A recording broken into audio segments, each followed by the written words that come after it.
Bueno, sí, en la Biblia está muy claro, ¿no? Porque van y se encuentran con Jesús físicamente. Entonces, obviamente eso es un encuentro con Jesús. Pero hoy, en el siglo XXI, que no tenemos a Jesús andando por nuestras calles, ¿no? ¿Cómo podemos hablar de encuentro? La vida está llena de decisiones. La vida se divide en decisiones continuas entre A y B. Hago esto o hago esto. La conversión significa que en cada una de esas decisiones tú vas a elegir la que honestamente en ese momento crees que es la que Dios quiere. Tú coges la experiencia de los panes y los peces. Ahí un mogollón de gente tuvo una experiencia, pero de esa gente, ¿cuánta gente siguió a Jesús? No parece que mucha. Entonces, bueno, la experiencia es la experiencia, pero eso no hace que la gente siga a Jesús. Lo que hace que la gente siga a Jesús es la decisión. Y me gustaría decir, ¿no?, que muchas veces vivimos la moral no porque entendamos todo, sino porque decidimos fiarnos, ¿no?, de que eso es bueno para nosotros. No hace falta llegar al punto de entender todo como para dar ese paso de confianza. Alguien puede decir, entonces, ¿por qué ha puesto Dios en mí la ira si no la puedo expresar, ¿no? ¿O por qué ha puesto Dios en mí el deseo sexual si no lo puedo satisfacer? Yo creo que en esta vida estamos para hacer una labor de mejorarnos a nosotros mismos venciendo esas cosas. Y ese es el fundamento de toda la moral.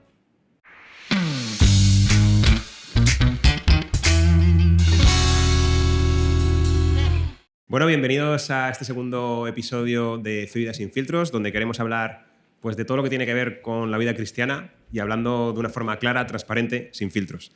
Hoy tenemos de nuevo a Josué con nosotros. Bienvenido, Josué. Hola, muchas gracias. Y tenemos hoy es también un honor estar aquí. por primera vez a Ana Gómez. Ana, cuéntanos un poco tú por qué estás aquí o cómo has llegado hasta aquí. ¿Cómo acabas una chica como tú en un podcast cristiano como este? Bueno, pues yo soy Ana. Llevo viniendo por Fe y Vida 10 años ya, ha hecho este año. Y nada, pues yo soy una persona que siempre busca más, y yo vivía un cristianismo muy raso, o sea, muy cotidiano, muy de lo básico, y yo necesitaba algo más y lo encontré aquí. Uh-huh. Y de poco a poco pues te hemos acabado liando para este podcast, ¿no? Sí. Bueno, en el tema de hoy estuvimos hablando en el primer capítulo, no sé si lo recuerdas, Josué, de un poco de evaluación de cómo está la Iglesia. En España también hablamos un poco de Europa en general, ¿no? Pero especialmente en España. Y hoy quería que nos centráramos un poco en que habláramos de qué es ser cristiano exactamente. He buscado yo aquí unas frases, todas son verdad, ¿eh? Todas son verdad, de ser cristiano es... y completamos, ¿vale? Entonces, me gustaría que me dijerais, así de primeras, del 1 al 10, cómo de acuerdo estáis con estas frases, ¿vale? Empezamos contigo, Josué. Bueno, es un juego, o sea, no hay que tomarse tampoco... Efectivamente, sí, es un calentamiento. Es un calentamiento, sí. Ser cristiano es vivir tu vida en presencia de Dios. Un 10. Un 10. ¿Estás totalmente de acuerdo con esa frase? Totalmente de acuerdo. Vale. Ana, ser cristiano es tener una vida sacramental. Un 5. Un 5, ¿vale? Ser cristiano, luego tendrás que explicar por qué, ¿eh? Ser cristiano es cumplir los mandamientos, Josué. Un 6. Un 6. Tener en cuenta que luego tenéis que explicar, tenéis que justificar, tenéis que justificar. Ana, ser cristiano es perdonar a los que te ofenden. Un 7. ¿Vale? Josué, ser cristiano es confiar en Dios en todo momento. Un 10. Un 10. Aquí apuestas fuerte. Ana, ser cristiano es vivir según las enseñanzas de Jesús. Un 9. ¿Vale? Podéis utilizar también números, no hace falta que sean números enteros, decimales también podéis utilizar. Josué, ser cristiano es crecer en la fe a través de la oración. Un 8. ¿Vale? Ana, ser cristiano es buscar la santidad. Un 10. ¿Vale? Y Josué, la última, para esta entradilla, ser cristiano es llevar la cruz de Cristo con alegría. Un 5. Un 5, ¿vale? Y medio. Uf, porque me siento generoso. Qué generoso. Bueno, como definir qué es ser cristiano es difícil, ¿no? De hecho, todas estas frases son verdad, ¿no? Todas podríamos decir que de alguna forma son verdad. Pero definir exactamente qué es ser cristiano me parece algo muy difícil para hacerlo, pero sí que creo que podemos empezar a hablar de cómo se empieza a ser cristiano. Hay una frase famosa que tengo aquí apuntada de Benito XVI que dice, más o menos es así, exactamente no la tengo citada, pero dice algo así como: se empieza a ser cristiano por un encuentro con una persona, con Cristo resucitado. Y bueno, esto yo creo que en los últimos 10-20 años en la Iglesia se ha escuchado mucho, ¿no? El tema del encuentro personal con Cristo. Hay gente que habla de encuentro con Dios, encuentro personal con Jesús, experiencia de Dios. Se puede decir de muchas formas, ¿no? Pero creo que hay tantas formas de decirlo como formas de vivirlo. Entonces, creo que estaría bien que habláramos un poquito de esto del encuentro con Dios, el encuentro con Cristo, ¿qué es exactamente? Porque, bueno, sí, en la Biblia está muy claro, ¿no? Porque van Mateo, va Zaqueo, va la pecadora, ¿no? Pillada en adulterio, y se encuentran con Jesús físicamente. Entonces, obviamente eso es un encuentro con Jesús. Pero hoy, en el siglo XXI, que no tenemos a Jesús andando por nuestras calles, ¿no? ¿Cómo podemos hablar de encuentro? Así a priori, cuando hablan de encuentro las personas, Ana, ¿a ti qué te parece a qué se están refiriendo? Pues que yo creo que hay encuentros tantos como personas también, ¿no? Uh-huh. Pues hay gente que es una persona más racional que decide, ¿no? Decir, yo me creo esto porque me lo han dicho, ¿no? Y creo que esto es verdad, voy para adelante. Uh-huh. Hay otras personas que viven una experiencia como más sensorial o emocional o sensible. Sí. No sé, yo en mi caso fue como más una necesidad de creerme que eso era verdad, ¿no? O sea, vale. de creer que lo que habían vivido otras personas, ¿no? Otras personas como la mujer pecadora, como Mateo, bueno, también podía pasarme a mí. Uh-huh. ¿Y en tu caso cómo fue ese encuentro? Porque has hablado de encuentro racional, encuentro sensorial. ¿Cómo fue en tu caso? Digamos, si te tuvieran que decir, tú tuviste un encuentro, tú dirías que sí, ¿verdad? Sí. ¿Cómo fue ese encuentro para ti? Es difícil, para mí definirlo, de verdad. Porque yo no soy una persona para nada súper Uh-huh. emocional en el sentido de, ay, esto me ha tocado el corazón. Sino que, pues eso, yo creo que fue estaba en mi parroquia de toda la vida, escuchando el Evangelio de la mujer del perfume, y para mí fue el sentirme identificada con esa mujer y el decir, creo que a mí Jesús también me puede cambiar, ¿no? También me puede priorizar a mí por encima del resto. Uh-huh. Entonces, o sea, ese día te hizo, por lo que sea, un clic, sí, esa lectura, fue como ¿no? un clic, sí, pero no te diría que fue algo súper emocional ni Vale. tampoco algo racional. Vale. A ti, Josué, que cuando la gente habla de encuentro, si gente que conozcas, ¿qué tipo de encuentro crees que tiene hoy en día la gente? No, yo creo que es un poco lo que dice Ana, ¿no? Hay tantos encuentros como personas en el mundo, ¿no? Yo creo que lo fundamental del encuentro son dos cosas, ¿no? Yo creo que es una comprensión y una decisión. Uh-huh. Es decir, una comprensión de que tú entiendas realmente de qué va eso. Te refieres a Dios, ¿no? Que entiendes por qué, sí, qué es Dios. De lo que significa seguir a Jesús. Uh-huh. Que tú realmente seas consciente de lo que significa y que tú lo aceptes de corazón. Uh-huh. Entonces, que tomes la decisión de vivir de acuerdo con esos principios, ¿no? Vale. Eso a nivel, digamos, de decisión. Luego, a nivel de, digamos, más espiritual, a mí me resulta muy difícil explicarle a la gente, porque la gente habla de experiencia, pero hay gente que la tiene y gente que no la tiene. Yo, por ejemplo, la he tenido, pero sé que otra gente no la tiene. ¿Y puedes contarnos tu experiencia, por ejemplo, cómo fue? Eso es muy difícil de explicar. O sea, la experiencia interna de Dios es algo que no se puede explicar, es como el amor. Uh-huh. O sea, una vez que lo sientes, sabes qué es, pero si no, no lo puedes explicar con palabras, ¿no? En todo caso, eso tampoco es tan importante, porque yo conozco gente que ha tenido esa experiencia o que yo creo que la ha tenido y luego la ha abandonado. Yo creo que es importante cuando la gente te dice, ¿cómo sabes que Dios existe y que no es algo de tu mente? Yo digo, es difícil de explicar. Yo diría que es como una especie de presencia que si... Esto me parece que lo dice Carlo Carretto. Carlo Carretto dice, si Dios no existiera, tanta gente en tantas religiones como ha dedicado su vida a estar solo en presencia de Dios, como ermitaños, se habrían dado cuenta. Antes o después, alguien se habría dado cuenta de que ahí no hay nada. Durante todos los siglos, ¿no? Exactamente, es decir, pero sí que hay una presencia, que es una presencia rara, que a veces es más perceptible y a veces menos perceptible, pero que siempre está ahí y que sabes que te acompaña. Para mí ese es el fundamento de la fe.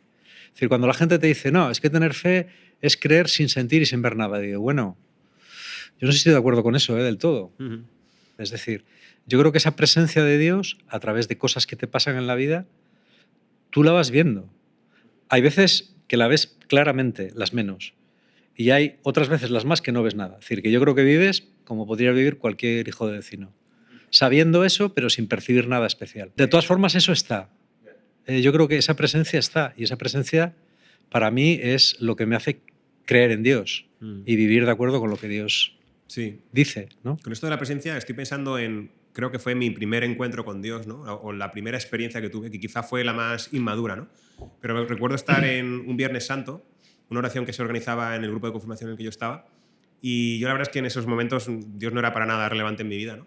Pero se hizo una oración y yo como que por primera vez le dije a Dios de alguna forma, porque fue hace 15 años y no me acuerdo bien, ¿no? Pero le dije a Dios algo así como, venga, te doy una oportunidad.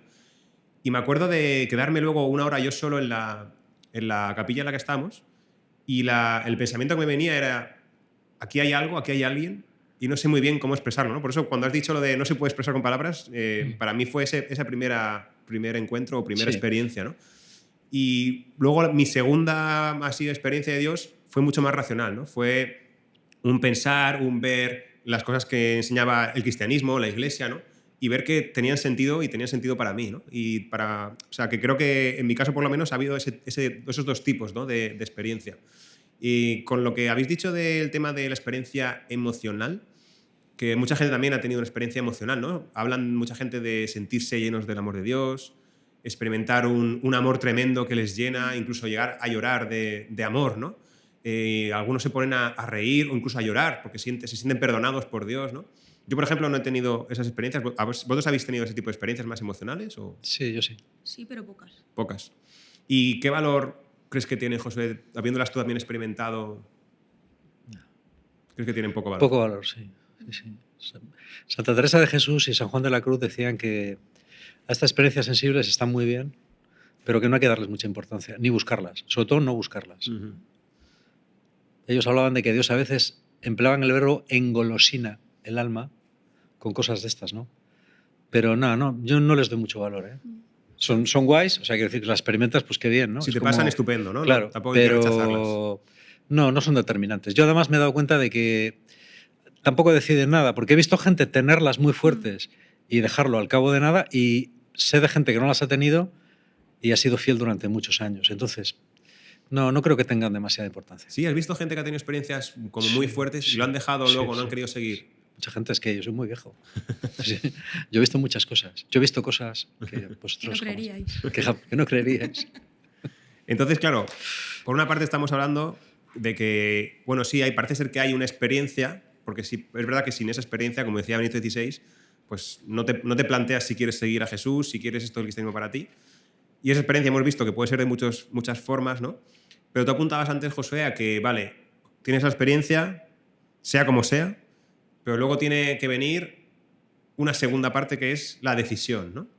Y esa decisión, porque hay gente que lo que decide es, decido que Dios existe.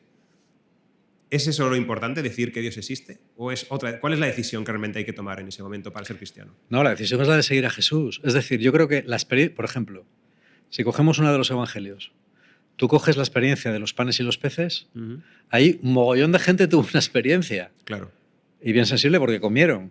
Claro. No, si tú tienes hambre y comes, es una experiencia. Sí, y alguien te da de comer y tú ves que además cómo se ha producido el asunto, ¿no? Pero de esa gente, ¿cuánta gente siguió a Jesús? No parece que mucha. Entonces, bueno, la experiencia es la experiencia, pero eso no hace que la gente siga a Jesús. Lo que hace que la gente siga a Jesús es la decisión. Claro. Y decidir seguir a Jesús, porque claro, volvemos un poco que en la Biblia es fácil, ¿no? Porque era seguir físicamente a Jesús. Sí. Pero hoy en día, seguir a Jesús, exactamente qué significa, ¿no? Porque entiendo que es un verbo, seguir a Jesús, que lo escuchamos mucho en la iglesia, pero alguien se puede plantear, vale, pero ¿eso en la práctica qué es? ¿Es ir a misa? ¿Es rezar? ¿O qué es seguir a Jesús? Bueno, el Evangelio dice, vosotros sois mis amigos y hacéis lo que yo os mando.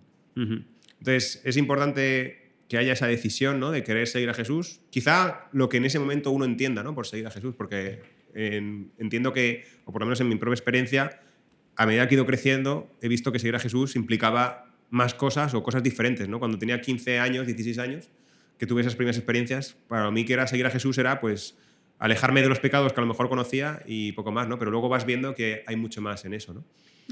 Y no sé si aquí tiene sentido que aquí entra lo que hablaste en el anterior capítulo, José, del discipulado. ¿Es aquí donde entra el discipulado? Sí, podría entrar, sí. O sea, digamos que esa primera decisión de seguir a Jesús inicia, ¿no? El proceso de discipulado. Sí. Yo creo que es importante entender que la Biblia dice también que la fe viene de escuchar la palabra de Dios, ¿no?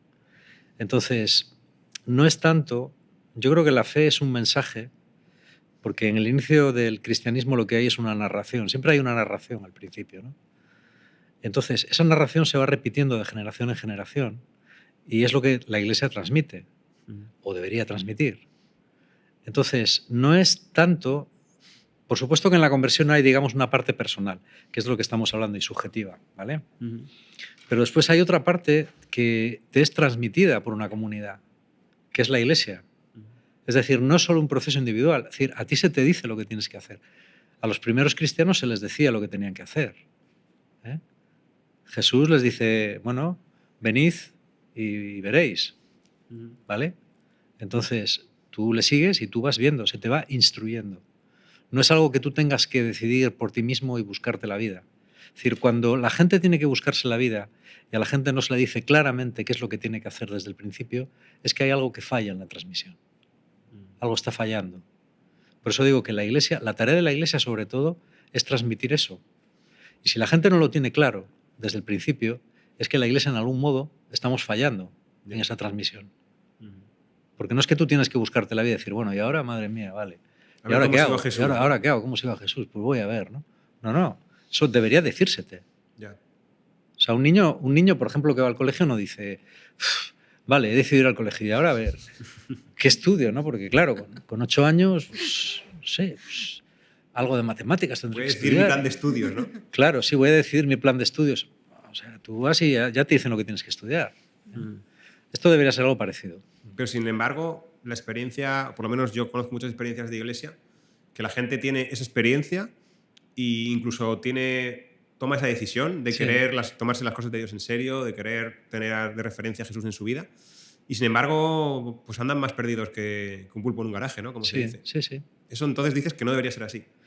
Yo creo que es obvio que no debería ser así. Es decir, la Iglesia no está para que la gente esté más perdida como un pulpo en un garaje. Está para guiar a la gente a Jesús. Es su función primordial, ¿no? Es decir, Jesús cuando se despide de los discípulos les dice, id, a su vez les dice, id y haced discípulos de todas las naciones enseñándoles a guardar lo que yo os he mandado, ¿no? Los que crean se salvarán, los que no crean, tal. Y yo estaré con vosotros hasta el fin de los días. Esa es la función de la Iglesia. Entonces, la Iglesia tiene que hacer eso, hacer discípulos y decirle a la gente lo que tiene que hacer. Decirle a la gente cómo se sigue a Jesús, cómo se convierte y lo que pasa después. Cuando la Iglesia no quiere o no puede o ha creado un tipo de estructuras que no potencian eso, entonces eso hay que cambiarlo. Porque esa es la función principal de la Iglesia, ¿vale? Y dentro de ese proceso de discipulado, de ese que una comunidad te coja, ¿no? Y te diga cómo se crece en ese seguimiento de Jesús, ¿qué cosas son esenciales dentro de ese discipulado? ¿Cuáles serían las cosas importantes que hay que vivir dentro de ese discipulado? Bueno, yo creo que es lo fundamental, es decir, lo que sabemos todos. Tú tienes que aprender, en primer lugar, a tener una relación con Jesús. En segundo lugar, tienes que aprender a vivir como Jesús decía que había que vivir. Es decir, hay un estilo de vida, es decir, primero hay una piedad y una devoción, pero después también hay una ética y una moral. Vale. ¿No? Luego hay una forma de comportarse con los demás. Esas son cosas que la comunidad, en las cuales, y son cosas muy prácticas y no son cosas nada teóricas. Es decir, no se trata de conocimientos teóricos, son competencias. Son competencias que tú tienes que enseñar a la persona. Es decir, el enfoque de Jesús, que además, ahora bueno, ya lleva muchos años estando de moda, es un enfoque competencial. Es un cómo relacionarte con Dios, cómo relacionarte con los demás, cómo relacionarte contigo mismo y con las circunstancias de tu vida. Es fácil, no es nada complicado. Y entonces, si es tan fácil, ¿por qué la Iglesia no lo está haciendo? Porque tú le hablas a una persona de discipulado y se te queda mirando ahí con cara de ¿qué me estás Esa es una pregunta muy buena. Yo le he dado muchísimas vueltas a eso, muchísimas vueltas. A ver, yo creo que no es algo que pasa de la noche a la mañana. Yo creo que la Iglesia en momentos determinados optó por otro tipo de pedagogía, sobre todo por una pedagogía de la práctica, ¿no? Es decir, tú sobre todo, mira, lo que tienes que hacer es practicar ciertas cosas, ¿no? Y diseñó un itinerario. Es decir, la Iglesia yo creo que en un momento determinado o ciertas autoridades de la Iglesia llegaron a la conclusión de que lo mejor era empezar un itinerario que, es decir, tú ya naces cristiano porque se te bautiza nada más nacer. Porque tus padres son cristianos. Y porque tus padres son cristianos, luego eso ya lo damos por garantizado. Entonces, a partir de ahí, tú lo que tienes que hacer es un proceso de prácticas que te va a llevar a la tumba. No el proceso, sino que te va a acompañar hasta la tumba, quiero decir. Vale. ¿No? Pues tú naces, te bautizan, luego entras en la iniciación de los sacramentos de la Iglesia, pues primero con la reconciliación, después con la primera comunión, después haces la confirmación, después eliges tu vocación en el matrimonio o en la vida. Si eres varón, puedes elegir el sacramento del orden o entrar en la vida consagrada. Y eso son como etapas que van acompañando tu ser cristiano. ¿Cuál es el fallo? Bueno, pues que estas cosas de por sí no te hacen cristiano. Yeah. ¿Y por qué esto es así? Bueno, pues porque la historia lo demuestra. La historia nos demuestra civilizaciones que han cumplido esto a rajatabla. Por ejemplo, en la Edad Media todo el mundo cumplía esto a rajatabla, o en la Edad Moderna.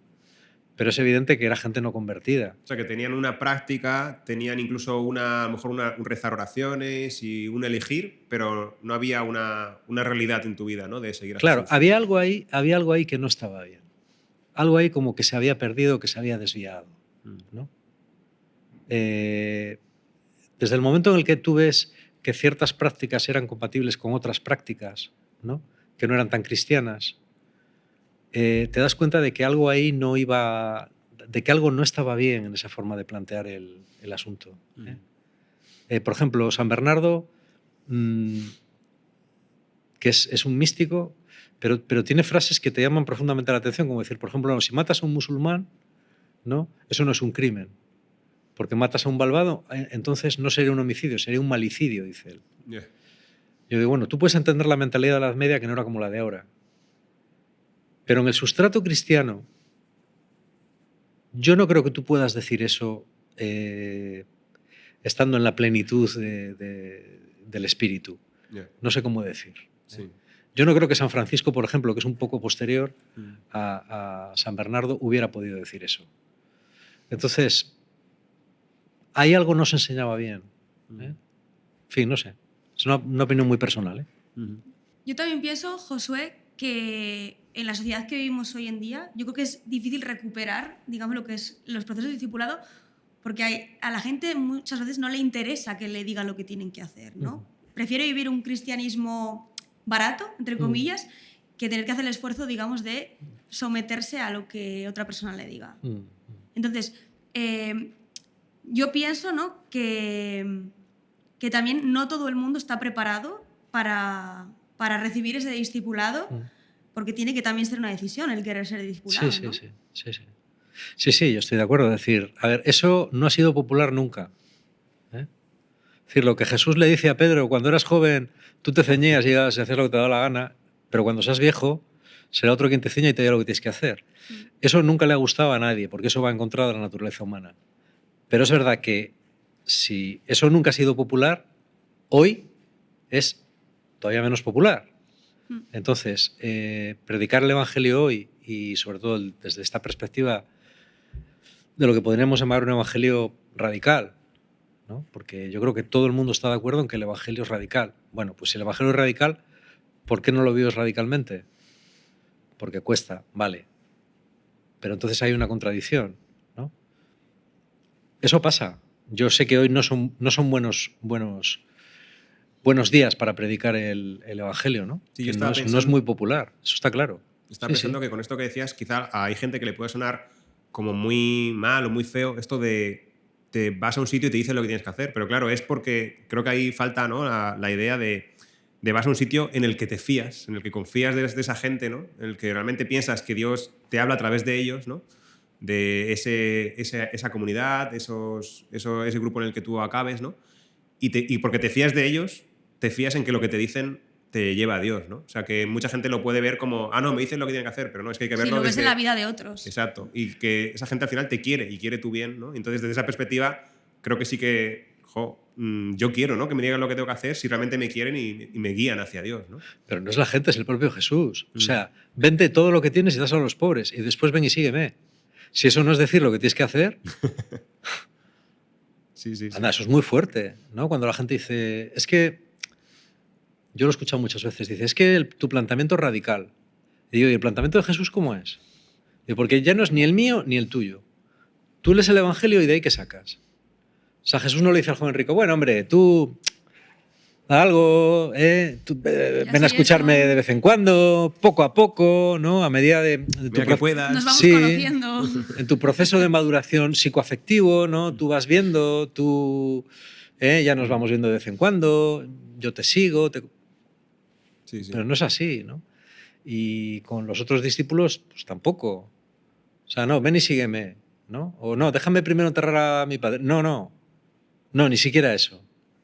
Es decir, eso es incluso provocativo, porque el enterrar al padre era el deber más sagrado que tenían los judíos. Un judío que no enterrara a su padre era lo peor, ¿no? Es decir, es incluso una petición provocativa por parte de Jesús. No, es que ni siquiera lo más sagrado es más importante que seguirme a mí. Entonces, no es que yo plantee el Evangelio de una manera radical, es que el Evangelio es así. Yeah. Luego, es obvio que Dios no te va a pedir normalmente que dejes, que vendas todos tus bienes o que dejes todo y le sigas. A veces sí, a veces sí. Pero bueno, normalmente no va a ser así. Pero esa es la actitud que tiene que estar en el fondo. Claro. Es decir, esto no se negocia, esto es radical. Y ya está. ¿Y por qué es tan importante, crees tú, en esta dimensión del discipulado, ¿no? de esa relación con Dios? ¿Por qué es tan importante esto de ponerlo en primer lugar, ¿no? ¿Por qué esta insistencia de Jesús en frases tan radicales como la que has dicho, de no entierres a tu padre y sígueme a mí antes, ¿no? ¿Por qué es tan importante esto? ¿Cuál es el primer mandamiento? ¿Amarás a Dios sobre todas las cosas? Pues ahí está. ¿Por qué está puesto en primer lugar? Cuando el joven rico decía, el pobre, que había cumplido todos los mandamientos desde pequeño, era mentira. No había cumplido ni siquiera el primero. Ya. Porque no era capaz de hacer eso. Es decir, si hubiera amado a Dios sobre todas las cosas, habría vendido todo y habría seguido a Jesús y habríamos sabido cómo se llamaba. Ya. Pero no fue el caso. En realidad no cumplía ni el primero de los mandamientos. Y es un poco lo que quizá Jesús le quiere hacer ver. Dice el Evangelio que Jesús le miró con amor, no le miró con mala uva, ¿no? Es decir, a Jesús le cayó bien. Pero Jesús quiere hacerle un favor y quiere ponerle en la realidad en la que está. Es decir, no, chaval, no, tú no cumples todos los mandamientos desde pequeño. En realidad no cumples ni el primero. Y te lo voy a demostrar, mira. Entonces, esa es la cuestión. O sea, yo creo que es importante. Si no eres capaz o no quieres o no te da la gana, no pasa nada. O sea, Jesús siempre te va a estar esperando. Lo que es importante es que sepas dónde estás y que no digas que eres cristiano si en el fondo de tu corazón sabes que no lo eres. Y yo creo que esa es la cuestión. No es tan difícil de entender. Para alguien que acaba de tener una experiencia y que ha decidido que quiere seguir a Jesús, ¿qué recomendaciones le darías para esta dimensión del discipulado, ¿no? de tener una relación con Dios? ¿Cómo se tiene una relación con Dios buena, sana? A mí me contaron de un obispo que decía, cuando le hacían esa misma pregunta, 3 cosas. Aprende a hacer oración todos los días, vete a misa una vez a la semana, búscate una comunidad. Me parece, no tengo más que añadir. Eso sería lo esencial. Me parece un consejo buenísimo, sí. Y en esa oración de todos los días, es importante que sea todos los días, ¿no? ¿Tú crees que sea diaria? Es importante. Sí. ¿Cómo empieza alguien que acaba de tener esa experiencia, que está buscando más, pero y sabe a lo mejor las oraciones formales, sabe el Padre Nuestro, sabe rezar el rosario, pero nunca se ha puesto a hacer una oración personal de tú a tú, ¿no? ¿Qué recomendación le darías a esa persona? Pues nada, que hiciera la prueba que todos hemos tenido que hacer alguna vez.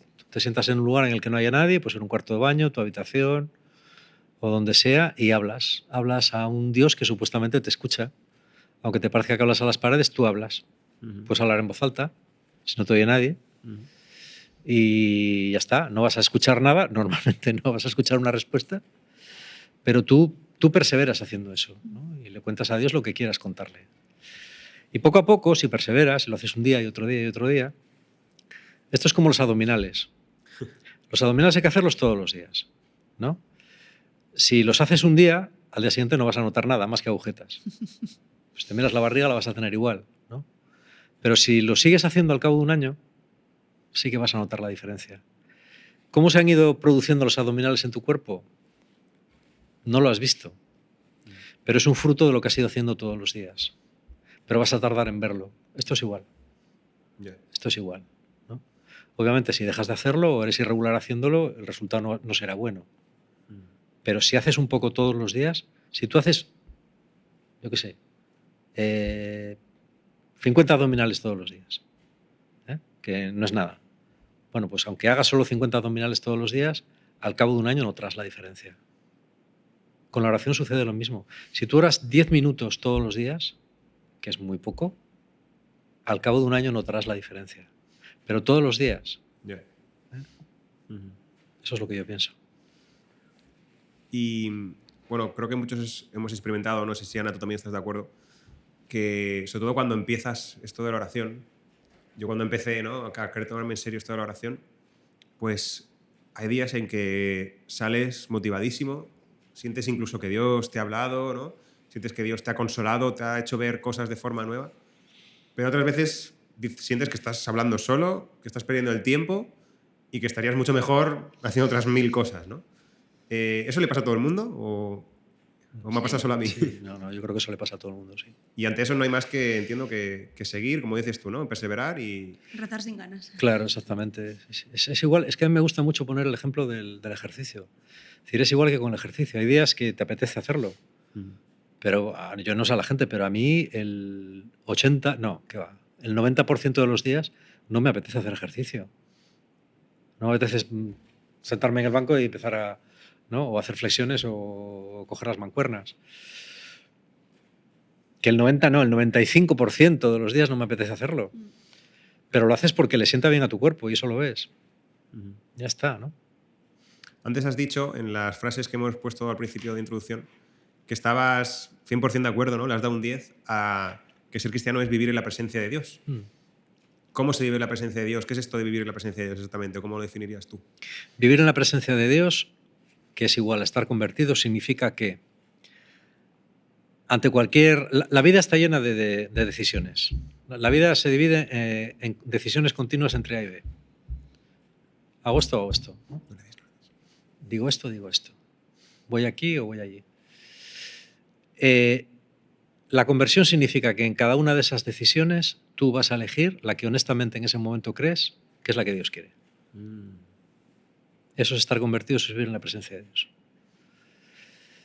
Si no lo ves claro, o realmente, entonces haz lo que quieras, ahí no hay problema. Si honestamente no sabes, ¿no? Si honestamente no sabes, haz lo que te parezca. Jo, es una muy buena definición, ¿no? Porque o sea, es simple, pero a la vez como muy poderosa, ¿no? Efectiva. Es una buena vara de medir. Es muy simple. Es simple, pero es verdad que a veces, tan simple que a veces no lo hacemos, ¿no? Hay ciertas cosas que ni te planteas qué es lo que quiere Dios. Quizá porque no lo consideramos importante, ¿no? Entiendo que esto no aplica, me como una barra de pan o me como una... No aplica para tonterías así, sino que aplica pues, a cosas un poco más relevantes de tu vida. Eso es. ¿Te está interesando esta conversación sobre seguir a Jesús y el discipulado? Pues que sepas que los que hacemos este podcast no queremos que se quede en eso, en solo un podcast. Y por ello, desde la comunidad Fe y Vida ofrecemos una experiencia que hemos llamado Campus de Discipulado e Inteligencia Emocional, que consiste básicamente en 6 días de convivencia, de formación y de oración en los que se busca profundizar en todos estos temas que hemos tratado en el podcast. El formador principal es Josué Fonseca, junto con otras personas que tienen una formación y una experiencia vital muy valiosa. ¿Y para quién es? Pues para personas mayores de edad y que ya tengan un compromiso real de fe y que lo que quieran es tomarse en serio esto del proceso del discipulado. Tienes todos los detalles aquí en pantalla, puedes parar el vídeo si lo necesitas un momento y os dejamos el link en la descripción para que quien le interese se pueda apuntar o pedir más información. Y para aquellos más jóvenes, de 15 a 25 años, tenemos el encuentro Impacto, con actividades como surf, tiro con arco, caballos, con muy buena música y en el que os proponemos dar ese primer paso de seguir a Jesús, de la conversión, de tomarse en serio la fe. Y os dejamos también el link en la descripción para quien le interese. Y ahora seguimos con el episodio. José, cuando hablábamos ¿no? del proceso de ser cristiano, ¿no? Hablábamos de que primero tenía que haber ese encuentro, ¿no? Y que una decisión, y luego también había una parte, ¿no? De asumir una ética, una moral, pues eso, una forma de hacer las cosas. Y yo creo que es una de las partes más peliagudas, yo creo que vivimos como cristianos, ¿no? El hecho de no poder hacer esto, ¿no? O pensar que siempre tú te haces cristiano y te vienen con el libreto de normas y de responsabilidades, ¿no? Y yo creo que esto es difícil de asumir, ¿no? ¿Cómo vivirlo desde una perspectiva en la que realmente, no que te apetezca, porque igual realmente nunca te va a apetecer, ¿no? Sino que la consideres realmente importante, ¿no? Bueno, el tema de las normas, yo creo que yo lo dividiría en dos grandes grupos, ¿no? El más importante es el que tiene que ver con cosas que afectan a los demás, ¿no? Ahí entraría el tema del amor al prójimo. Entonces, las normas se te imponen por una razón de justicia. Por ejemplo, tú puedes preferir gastarte el dinero exclusivamente en ti en lugar de compartirlo con la gente que tiene menos. Eso es lo que te sale. Joder, si yo gano 1.500 euros, pues los 1.500 euros para mí, ¿no? Que para eso me lo he ganado hasta el último céntimo.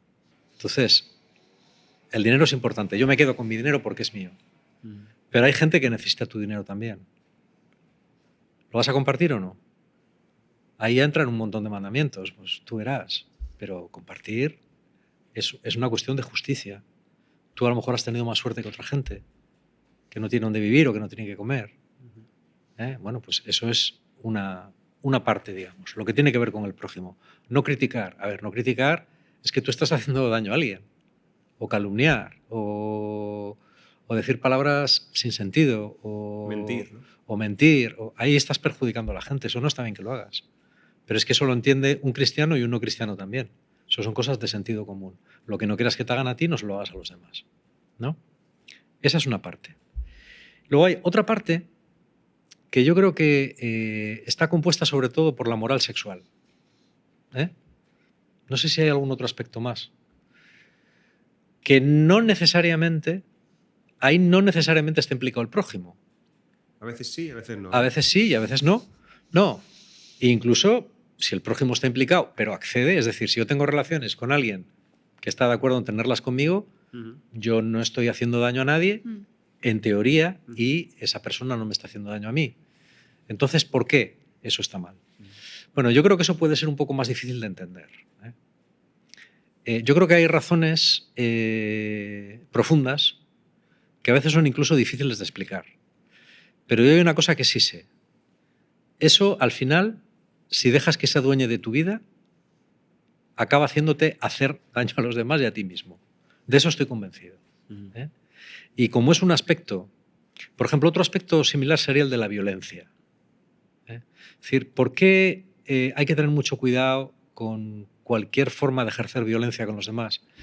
Porque tanto la sexualidad como la violencia son aspectos en los que rapidísimamente te sobrepasas. Es muy difícil mantener la medida.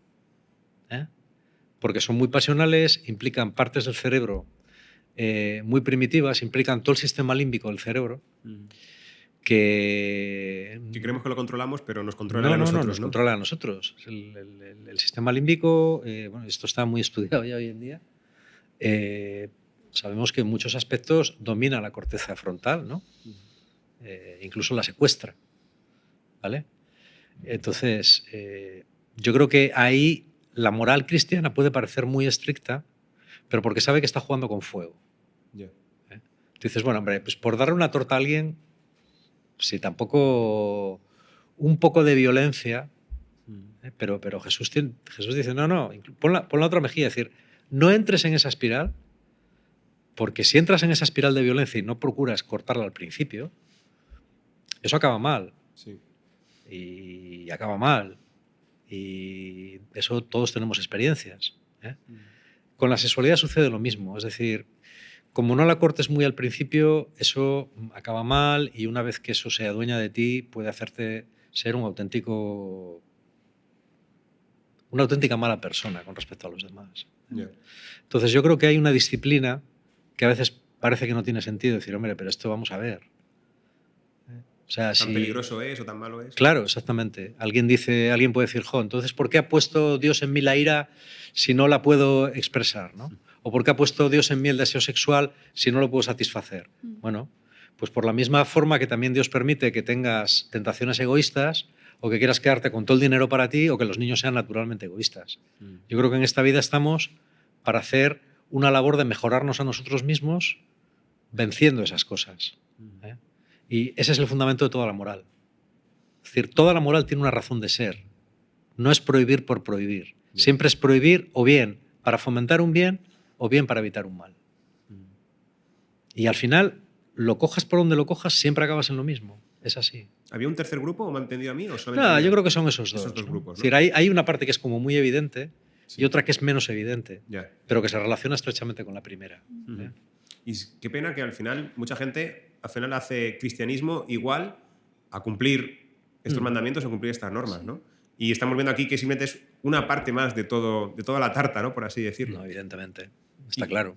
Y que yo no sé si también esto lo habéis experimentado. Yo quizá antes de esa experiencia y de mi decisión, de mi conversión, ¿no? Sentía que de alguna forma cuando no cumplía los mandamientos, cuando no cumplía las cosas que el cristianismo enseña que están bien, ¿no? O que son pecado, sentía que de alguna forma estaba ofendiendo a Dios y se enfadaba. Y Dios se enfadaba cada vez que hacía eso.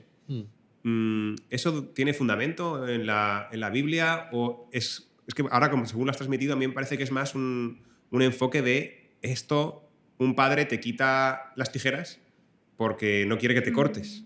Pero realmente al padre no es que le ofenda que tú coges unas tijeras. ¿Eso tiene un sentido bíblico? ¿Tiene una profundidad bíblica o se puede debatir? Más que sí, claro. De hecho, es un debate teológico, ¿no? Acerca si Dios siente o no. Eso es un debate teológico muy antiguo. Yo creo que la postura más correcta es la que tú has dicho al final, es decir, que es la del Nuevo Testamento.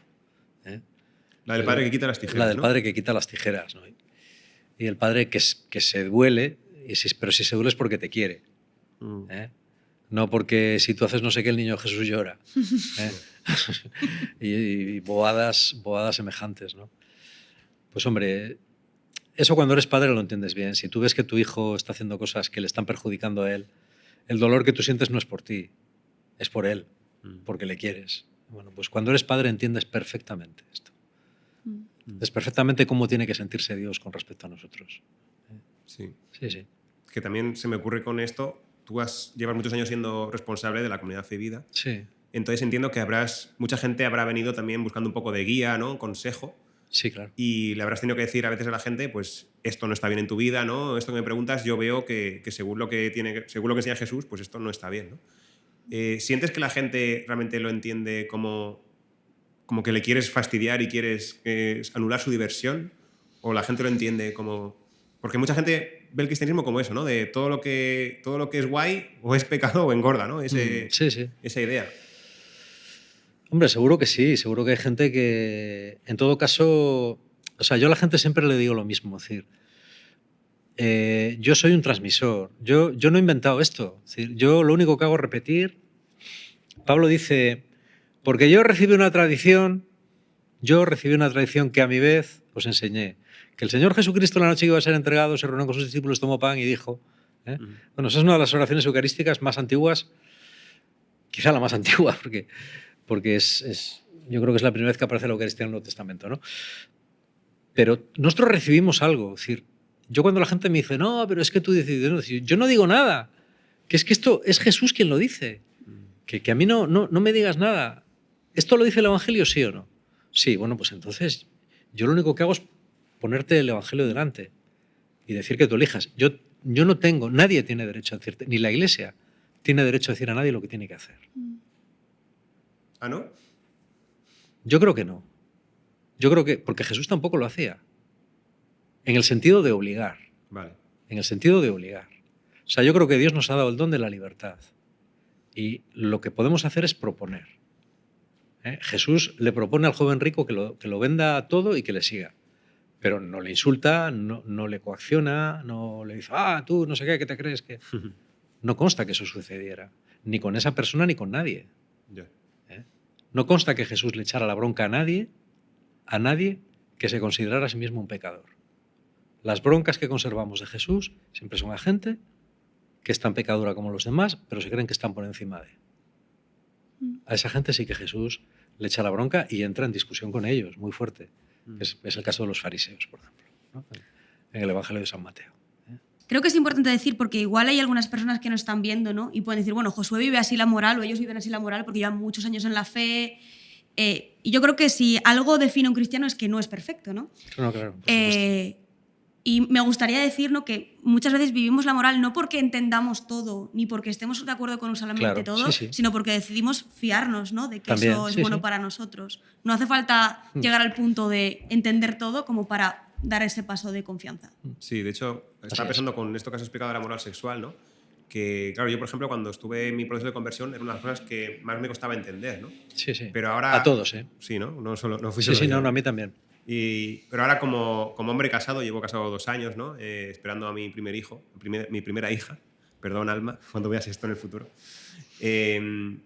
Pues claro, si me retrotraigo, pues no sé, 10 años, que es cuando me empecé a plantear estas cosas, era como que, pues eso, no lo entiendes, lo ves muy lejano, pero ahora que vives, yo que vivo la sexualidad con mi mujer, dices, ostras, es que la sexualidad que vivo es una forma, creo que muy guay de vivirla, que te une, que es muy plena, y creo que la mayoría de gente que vive la sexualidad no conforme al cristianismo, pues no la vive de forma tan chula como la vivo yo con mi mujer, ¿no? No sé si tú tienes la misma experiencia, Ana, con tu marido. Sí, yo también estoy esperando, bueno, esperando no, yo tengo mi primer hijo, pero yo creo que, bueno, ya que esto sin filtros, Sí. yo viví una moral, o sea, una sexualidad fuera de la moral cristiana antes de casarme, ¿no? Y yo creo que es algo que no ves hasta que no lo vives. O sea, que no eres consciente de la importancia hasta que no lo experimentas, ¿no? Entonces creo que es difícil poder transmitirle, por ejemplo, a un chaval de 15 o 16 años que está empezando a vivir la sexualidad, que es que esto tiene que ser así. Creo que es difícil de transmitirlo. Claro. Que solo lo ves, lo entiendes bien cuando lo vives, pero claro, para vivirlo de buena forma hay que fiarse mucho, ¿no? Porque es difícil con la... Sí, teóricamente yo creo que es difícil, en la sociedad en la que estamos. si no imposible de aceptarlo, entre comillas. Sí. Tú que has sido profesor, Josué, ¿esto es de lo que más le cuesta a los chavales entender? Sí, y a los no chavales también. Es decir, yo creo que eso es... porque es difícil, es muy difícil de entender, sí. O sea, yo entiendo que no entiendan. Lo que pasa que... A ver, yo creo que es importante lo que decís de fiarse. Es decir, uno no tiene que...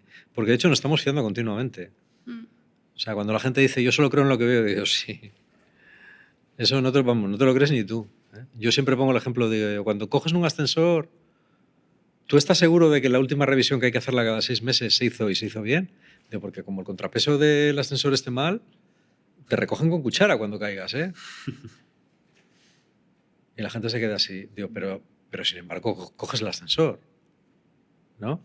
Yo cuando voy en mi moto a 120 kilómetros por hora en la autovía y toco el freno, ¿el ingeniero taiwanés que hizo el freno de mi moto lo hizo bien? Espero que sí.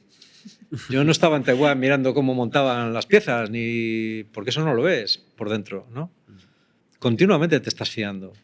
O si vas a una clase de judo o de música y te dicen, no, mira, no pongas, tocando la guitarra, no pongas la mano así, ponla así. No, es que yo estoy más cómodo poniéndola así y así. No, es que no se ponen así. Tú dices, pues lo dirás tú. Pues yo lo pongo así porque me da la gana. No, pues para eso no pagas a un profesor. Tú te dirás, bueno, pues ala, toca la guitarra como te dé la gana. O coge la raqueta de tenis como te dé la gana. Así nunca vas a llegar a ningún lado.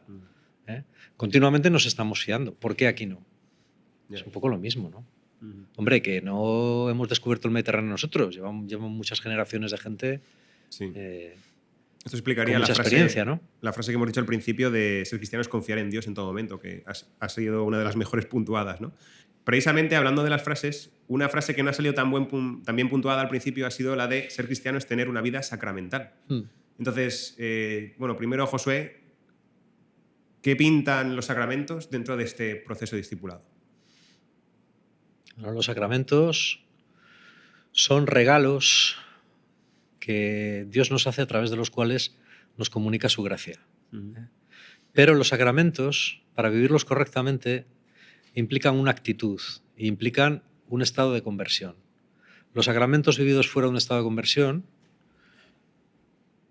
pues para mí es un poco como echar perlas a los cerdos, que se dice. Es decir, no porque no te puedan servir, sino porque es que tú no eres capaz de entender lo que estás haciendo. Y entonces es muy triste. ¿eh? Ya. Es tan triste, no sé, yo estuve en una boda, por ejemplo, en la que fui padrino y en la que no dieron la comunión. No hubo comunión. En muchas, últimamente, no dan la comunión. No, pero esto fue hace ya tiempo. ¿no? Y yo estaba perplejo porque de esto me se lo ha olvidado. Y ya al final estaba tan pillado que al final, cuando dio la bendición, fui donde él y le dije, oye, ¿no has dado la comunión? Y el tío me dijo, no, ¿quieres comulgar? Digo, pues hombre, pues sí, ya que estamos en misa. Ay, hijo, sí, me la dio. Dice, es que claro, aquí en estas bodas, como nadie comulga y tal. Y me dio una pena el hombre. Así de pronto me dio como una pena y dije, pobre hombre. ¿no? O sea, claro, llega un momento que dices, no, si mejor no la doy, porque ¿para qué? ¿no? Para que la gente comulgue indignamente o comulgue de cualquier manera o sin entenderlo. O gente que no va a volver hasta la siguiente boda, o gente que no se ha confesado a lo mejor desde que hizo la primera comunión. ¿no? ¿Cómo vas a dar la comunión así? Claro que es mejor no darla. Yeah. Sí. O sea, los sacramentos tienen un contexto. Fuera de ese contexto se convierten en cosas que no cambian la vida de la gente y que se convierten en rituales sociales. Toda sociedad necesita unos ritos de paso y, por desgracia, la sociedad oriental ha utilizado los sacramentos para hacer esos ritos de paso. Yeah. Bueno, a la vista está, ¿no? Que aunque hayan descendido mucho los sacramentos, los niños siguen haciendo la comunión, se sigue bautizando niños y las iglesias están vacías. Claro. Sí. Yo, francamente, y esto lo digo porque estamos sin filtros también y no quiero criticar, no sé por qué se sigue haciendo. Yo no entiendo por qué año tras año en las parroquias se sigue dando la comunión a niños que se sabe que no van a volver ni ellos ni sus padres. No entiendo por qué se hace. La frase famosa de, bueno, es que tenemos que sembrar, de hombre, sí, tenemos que sembrar, pero si yo estoy sembrando en una cancha de cemento, todos los años lo único que consigo es que los pájaros me coman las semillas o que se pudran encima del cemento, ya no me vale decir que tenemos que sembrar, a lo mejor tenemos que hacer otra cosa. Tenemos que plantearnos cambiar el cemento por tierra, ¿no? Es que vamos a echar un poquito de tierra por encima, a ver si... ¿no? Es lo que pienso yo. Entonces, yo no lo puedo entender, no lo puedo entender. Entonces, toda la gente que ha tenido a lo mejor ese primer encuentro, pero a lo mejor no toma una decisión muy consciente y está un poco que sí, que cree en Dios, que quiere más y empieza a ir a misa, entonces, bajo este análisis que estás haciendo, no tendría sentido, ¿no? Yo creo que tiene sentido si la misa te lleva donde te tiene que llevar. Yeah. Es decir, la misa es algo que está para algo. La misa tiene que acercarnos a Dios. La misa es el sacramento más importante porque en ella se nos da a Dios y se nos revela a Dios, pero se nos revela a Dios y se nos da para algo. No para que esa gracia sea valdía a nosotros, para que no sirva para nada, para que no nos transforme. Yeah. Si la Eucaristía no nos transforma, entonces, ¿qué sentido tiene? Yeah. Entonces, de cajón. Entonces, alguien, por ejemplo, que no ha decidido claramente que quiere seguir a Jesús, no tendría sentido que fuera a misa, ¿no? Si eso le va a ayudar a que antes o después tome esa decisión y pueda empezar a vivir las cosas en condiciones, sí. Pero si no va a cambiar, a mí es que me parece un contrasentido muy grande. ¿Vas por qué vas? Si no vas por Jesús, a misa, ¿por qué vas? Yeah. Bueno, alguien puede decir por lucir ropa. Eso más antes, porque hoy en día ya nadie va a lucir ropa a misa, ¿no? Por tradición. Por tradición, pero por tradición. Yeah. Qué pena, ¿no? Qué pena que te quedes con tan poco cuando es tanto. Sí. No sé. Sí. Yo, claro, con este análisis que planteas, me da la sensación de que hay un montón de gente en la iglesia que quizá nadie le ha planteado esta decisión, ¿no? Que seguir a Jesús no solamente es una experiencia y no solamente es cumplir con ciertas cosas, sino que es una decisión que implica toda tu vida. No han tomado esa decisión porque nadie se la ha planteado, pero están ahí en la iglesia y van a misa, van a cosas cristianas, ¿no? Pero nunca nadie les ha planteado esa decisión y ellos no han tomado esa decisión de querer seguir a Jesús de una forma consciente. Entonces sería un poco como zombies, ¿no? En vida, porque de alguna forma no viven realmente lo que tienen que vivir. A mí esto que me planteas me resulta, de verdad, que de todas las cosas que me resultan inconcebibles, esta es la que más inconcebible me resulta de todas. De lo que pasa en la iglesia, ¿no? Sí, a mí me resulta inconcebible. Yo soy un hombre mayor y yo viví en una época en la que la fe era mucho más fuerte en la sociedad, ¿no? Y a mí me resulta inconcebible que hasta los 17 años, yo que iba a misa y que había recibido todos los sacramentos, nadie me planteara esto, nunca. y que la primera persona que me lo planteó fue un chaval como yo en la calle. Esto a mí me ha marcado. Esa fue tu experiencia. Esa fue mi experiencia. Me ha marcado porque para mí es una experiencia doliente. Digo, ¿cómo a mí la Iglesia no me dijo esto? ¿Por qué la Iglesia nunca me habló de esto? ¿Por qué la Iglesia nunca me habló de que se podía tener una experiencia y una relación con Jesús así?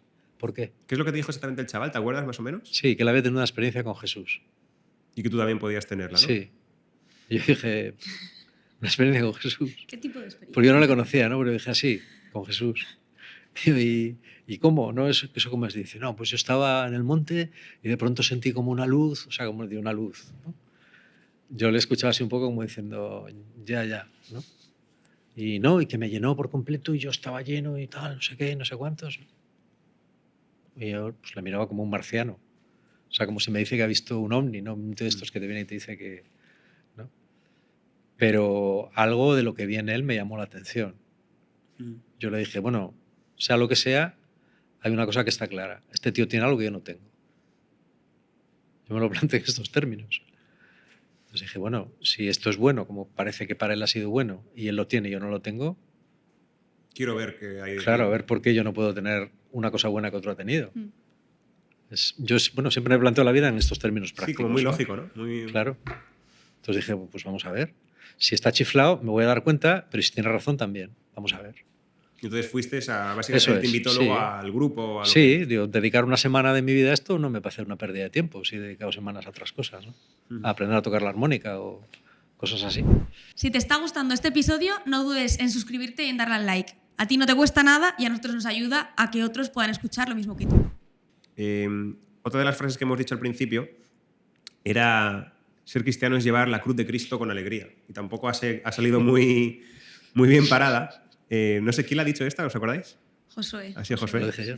¿Y por qué no salió tan bien parada, Josué? ¿Por qué llevar la cruz de Cristo con alegría? ¿Qué es lo que matizarías de esa frase? Que es que me parece un eslogan, ¿no? Llevamos la cruz con alegría. No sé.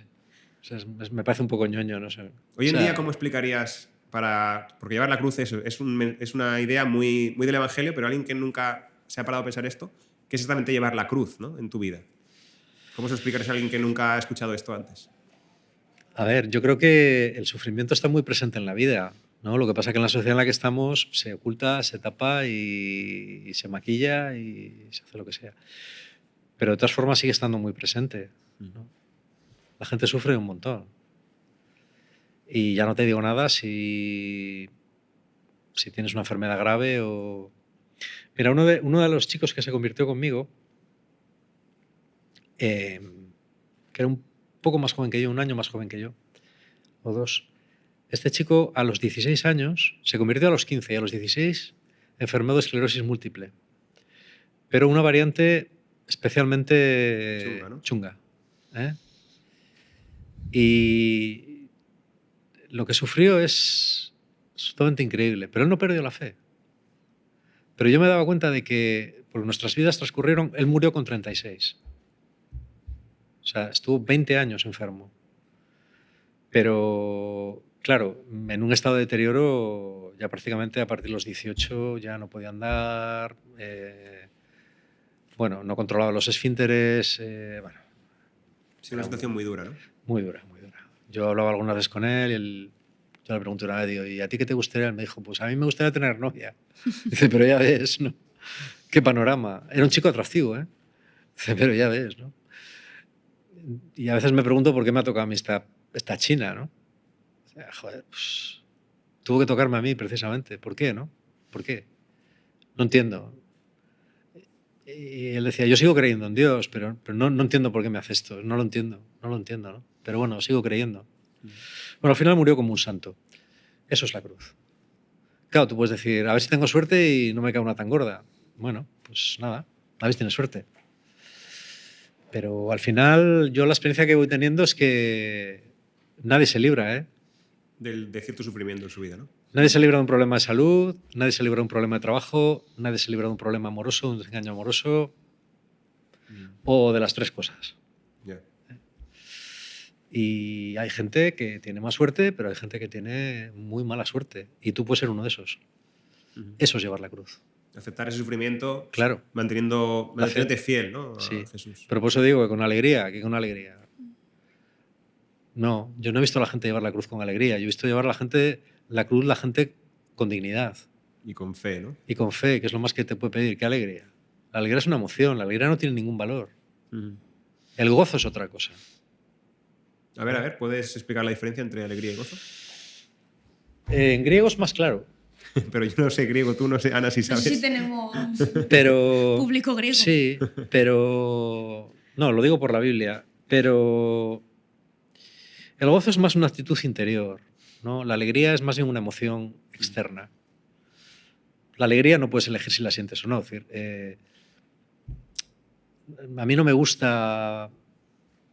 Yo, por ejemplo, en la vigilia pascual, yo a veces he estado en vigilias pascuales en las que alguien decía, ¿no? Bueno, pues ahora todos tenemos que estar alegres porque el que está triste es porque no ha entendido tal o por cual. Y yo pensaba para mí mismo, una chorrada acaba de decir este tío. ¿eh?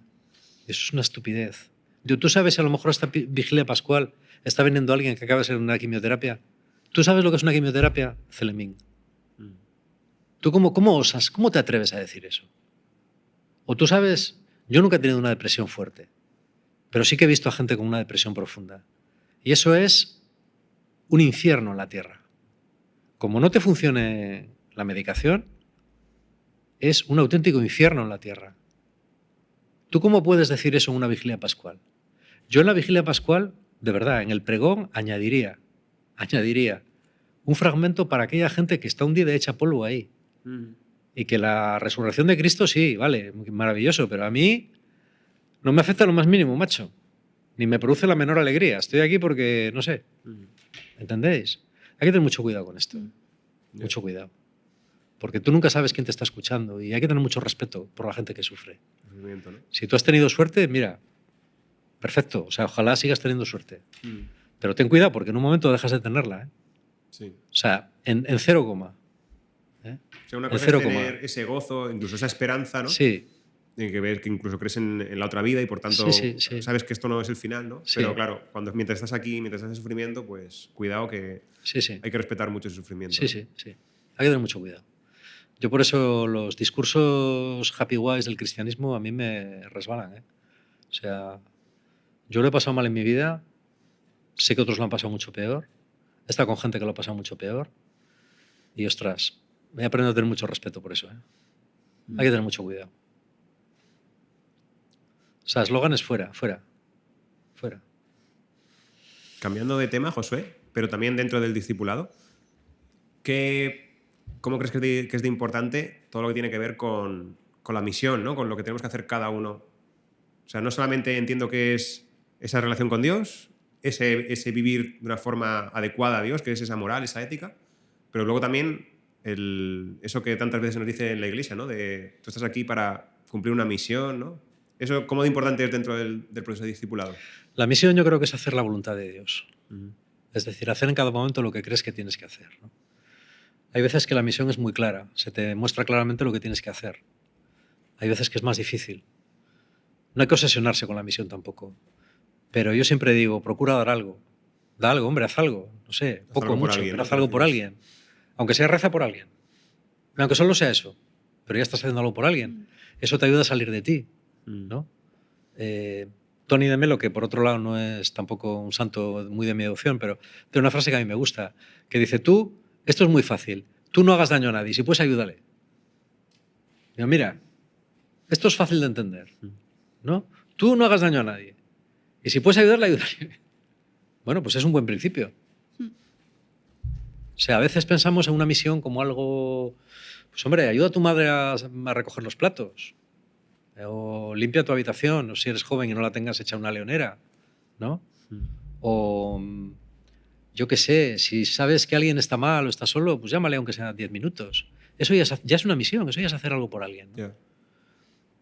Limpia un local o, yo qué sé, tocan una misa o cualquier cosa, da pequeñas cosas, pero da. Esto es como los abdominales. A ver, hay gente que se pone, que no entra por esa puerta Y hay gente que sigue siendo un tirillas, pero bueno, un poco más definido, ¿no? Está en forma, ¿no? Bueno, pues ya está. O sea, lo que Dios te pida, lo que tú sientes que Dios te pide. Yo creo que hay gente que Dios le pide más y le da más para cumplir una misión como muy potente, Muy concreta, ¿no? muy concreta, pero la mayoría de la gente, pues a lo mejor no nos pide eso, ¿no? Ya. Nos pide que hagamos cosas más sencillas, pero que hagamos algo. Sí, me llama la atención que digas eso tú, que tú has tenido una misión muy concreta, ¿no? Como es fundar una comunidad, liderarla Sí, durante sí. muchos años, que para la mayoría de gente le puede sonar como una misión, pues casi misión imposible, ¿no? Podríamos decir. Bueno, a cada uno le toca lo que le toca. Mm. Y las misiones tampoco son las mismas en la vida. Hay veces que puede tocarte una cosa, pero luego te toca otra. Y descubres formas nuevas de dar. Ujú. ¿eh? No es más importante una cosa que otra. Uno hace lo que tiene que hacer y punto, ya está, ¿no? Ujú. Yo por eso no creo que haya gente más importante que otra, ni... Vamos, eso yo no lo creo. Y Josué, ¿qué pasa cuando la gente quiere hacer misión o está haciendo misión sin estar en un proceso de discipulado, ¿no? Por ejemplo, yo en mi experiencia viví cuando yo decidí ser cristiana o incluso antes de decidir seguir a Jesús, que yo andaba por la parroquia y estaba haciendo de todo, parecía la hormiga atómica. ¿Qué pasa con eso, no? O sea, ¿qué sentido tiene eso sin un proceso de discipulado, sin una conversión? Va hacia algún lugar, ¿no? Esto es como lo que dice el viejo refrán, ¿no? El maestro ciruela que sin saber leer puso escuela. Bueno, pues igual. O sea, Jesús lo dice de una manera más dura, no ciegos que hayan otros ciegos. Lo comento porque creo que puede ser la situación de muchas personas hoy en día, ¿no? Sí, sí. O sea, a ver. A veces, como hay mucha necesidad de gente que haga cosas, pues a veces se pone a cualquiera a hacer cualquier cosa, ¿no? Y el resultado es... Pues, es evidente, yo creo. Es evidente, ¿no? Sí, yo creo que si miras la sección de la Iglesia, pues es lo que hay. Es el fruto de lo que has ido preparando, cosechando y haciendo durante mucho tiempo. Es decir, tú no llegas a una situación así porque sí, ¿no? Llegas a una situación después de pasar mucho tiempo haciendo cosas a lo mejor que no eran las que tenías que haber hecho. Pienso yo humildemente, esa es mi opinión. Vale, entonces creo que hemos definido bien lo que es el discipulado, ¿no? O, bueno, por lo menos hemos dado los puntos esenciales de lo que es, ¿no? Y yo os quería preguntar, a ver cómo lo veis, si sentís que en general en la Iglesia hacemos discipulado. ¿Tú qué piensas, Ana? Yo creo que no. O sea, yo creo que es evidente, ¿no? Tu experiencia es que no, ¿no? Sí, pues eso, ¿no? Si tú pruebas a ir a cualquier sitio que se considere cristiano, ¿no? Y decir la palabra discipulado. Ni siquiera es una palabra que se utilice. Sí, la gente se te queda mirando. O si preguntas, ¿quién considera que ha sido discipulado? Te van a decir, ¿pero qué estás diciendo? Yeah. Entonces yo creo que no se puede dar algo sin saber qué se está dando, ¿no? O sea, yo creo que es un proceso que si está, se ve. No es algo que pase desapercibido. Entonces es como curioso porque hemos dicho que es un poco lo esencial que te debería ofrecer la Iglesia y sin embargo parece que por lo menos en España, que es un poco lo que conocemos, no es lo que más se ofrece, ¿no? Sí, es casi la excepción, ¿no? Entonces, Josué, si alguien va a una parroquia, ¿no? Empieza a ir a misa, se confiesa incluso, empieza a rezar un poco por su cuenta, ¿solo con eso llega o se mete de verdad en un proceso de discipulado o no es suficiente? ¿Tú qué crees? Yo, hombre, comparando con lo que has dicho, diría que no. No, comparándolo con el Evangelio. Es decir, ¿es suficiente? No, la verdad es que... O sea, yo creo que al final ya no es... Mira, ya no se trata de opiniones, ya digo que nosotros no hemos inventado esto. Nosotros intentamos ser fieles a algo que hemos recibido, que nos ha sido dado, ¿no? Tú coge el Evangelio y coge eso y mira a ver si es lo mismo, si es suficiente. Y ya está. No hace falta que nadie te convenza de nada. Claro, si no lees el Evangelio nunca, pues entonces...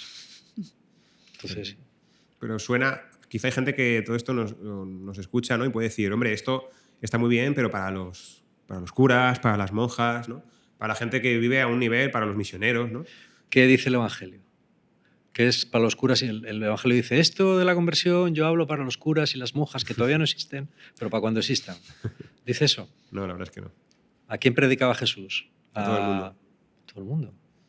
O sea, los destinatarios, además hoy se sabe, es decir, está claro que los destinatarios del mensaje de Jesús era todo el mundo. Sí. Todo el mundo. Incluso preferentemente la gente que más lejos estaba del tinglao. O sea, no los los grupos elitistas que manejaban la ley, controlaban la ley. No parece. También, yo creo que Jesús también les predicaba si había oportunidad, pero que en él iba especialmente eran las ovejas perdidas de la casa de Israel, que estaban muy perdidas. Y les predica esto a esta peña. Es decir, mira, Zaqueo. Es decir, ¿qué es lo que le dice? No nos dice el Evangelio de lo que hablaron Zaqueo y Jesús durante la cena famosa. Pero de algo hablarían cuando al acabar la cena Zaqueo dice, pues ahora voy a dar la mitad de mis bienes a los pobres. Y si alguien ha robado algo, que debe ser todo Jericó, le voy a valer 4 veces más. Yo no sé lo que le quedaría a Zaqueo. Pero la conversación está claro que fue por ahí. No creo que Zaqueo llegara a esa conclusión él solo, ¿no? ¿A quién predicaba Jesús?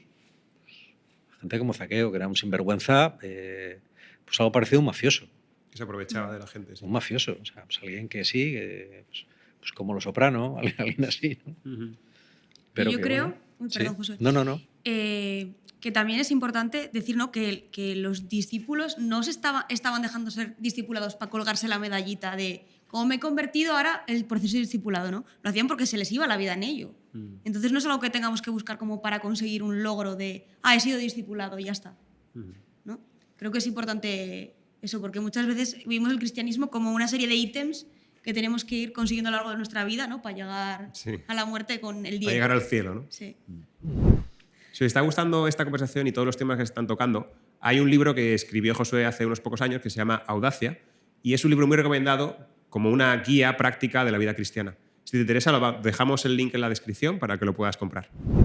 Y Josué, después de hablar, ¿no?, de lo que es el proceso de discipulado, ¿no?, y de su importancia, igual alguno se está preguntando, ¿yo habré sido discipulado? O sea, ¿en algún momento yo habré pasado por ese proceso? ¿Cómo podemos, digamos, distinguirlo? ¿Cómo podemos saberlo? A ver, es como si te preguntas, ¿yo habré pasado por la universidad o no? Es que no me acuerdo. Pues, a ver, no sé cómo decir, ¿no? ¿Cómo no te vas a acordar si es un proceso... si tienes dudas, está claro que no has pasado por el proceso, ¿no? Porque si has pasado y has pasado bien, no te queda ninguna duda de que has estado siendo discipulado. Yo así, en breve, respondería así. Cuando vas a la universidad pide un título, ¿no? Sí. Entiendo entonces que también en este proceso no eres tú el que decides que has sido discipulado, ¿no? ¿Quién es el que decide en este proceso si realmente has sido discipulado? La iglesia, la comunidad. Claro. La comunidad concreta, ¿no? La Claro, comunidad exacto. real. Sí. O sea que tendríamos que tener todos la oportunidad de no solo poder ser discipulados, sino que en esa comunidad en la que hemos sido discipulados alguien nos dijera, te garantizamos que de alguna forma tú has sido discipulado, ¿no? Sí, o te garantizamos de alguna manera que tú sabes ya lo que tienes que saber. Lo importante para que claro, tú puedas... otra cosa es lo que hagas con ello. Es decir, tú puedes... Hay gente que se saca un grado universitario, lo guarda en un cajón, el título, y nunca lo ejerce. Bueno, eso está bien. O sea, quiero decir que tú verás para qué has hecho el grado, ¿no? Ya. Con el discipulado pasa lo mismo. Es decir, hay gente que a lo mejor ha recibido un discipulado muy bueno. Yo conozco gente que ha recibido discipulados muy buenos en sitios. Comparable a ese grado universitario, sí, ¿no? Pero no han hecho nada con ellos. Y ves otra gente que a lo mejor no lo ha recibido, pero bueno, a trancas y a barrancas, ahí sigue y sigue aprendiendo, ¿no? Y pillando de donde puede. Pero es una pena que tenga que ser así. Es una pena y que cogiendo la analogía esta de la universidad, ¿no? Porque decimos, la iglesia te discipula o la comunidad te discipula, sí, pero en la universidad tenemos un profesor, ¿no? Un profesor que es el que realmente te enseña. Sí. ¿Qué tienes que buscar o qué tiene una persona que pueda discipular a otra? Yo creo que una persona para discipular a otra tiene que haber sido discipulado él. Y luego yo creo que tiene que tener unas ciertas mínimas cualidades para poder enseñar a otro. No sé cómo decir. Pues hombre, pues una cierta empatía, un cierto amor por la persona, una cierta dedicación, también una libertad para poder decirle lo que ve mal y corregir, pues estas cosas, ¿no? Y un poco de sistematicidad. Es decir, que es una cosa sistemática. Que tenga unos objetivos claros. Claro, hay gente que dice, no, yo es que... A mí me dijo una chica una vez, yo le dije, ¿a ti alguien te disipula, te acompaña? Y me dice, sí. Y yo le dije, ¿quién es? Y él me dijo, Noel Chirkop. Digo, Noel Chirkop. Digo, ¿pero tú dónde vives? Y él me dice, en Madrid. Y yo digo, pues que Noel Chirkop yo le conozco y vive en La Valeta, en Malta. Y me dijo la chica, ya. Digo, ¿tú realmente crees que él te discipula? Bueno, ya. Pues igual le voy a hablar con él 3 veces, ¿sabes? Eso no es... sea, que tiene que ser algo palpable. Claro, o sea, no sé. Hombre, si me dicen, no, es que tengo videoconferencias Todos los días con él. Bueno, no sé. Es otra cosa, sí. Pero hombre, también es ideal que quien te discipula sea una persona que te vea en el día a día. Porque al final, en una videoconferencia, pues la persona sabe de ti lo que tú le cuentas, ¿no? Sin embargo, si tú ves a una persona en el día a día, ves cosas, ves reacciones, ves que puedes decirle, mira, el otro día me fijé que estabas, pues esto no lo hagas, o esto tal, es diferente. Y quizá por eso que hablaremos de ello, ¿no? La importancia de la comunidad real, ¿no? De la comunidad en la que la gente se conoce y ves las vidas de unos están palpables a los de otros y están claras, ¿no? Es evidente lo que haces con tu vida. Pero bueno, dedicaremos para eso yo creo que un episodio entero para la comunidad. Muy bien. Bueno, pues yo creo que hemos cubierto bastante bien todo este tema del discipulado.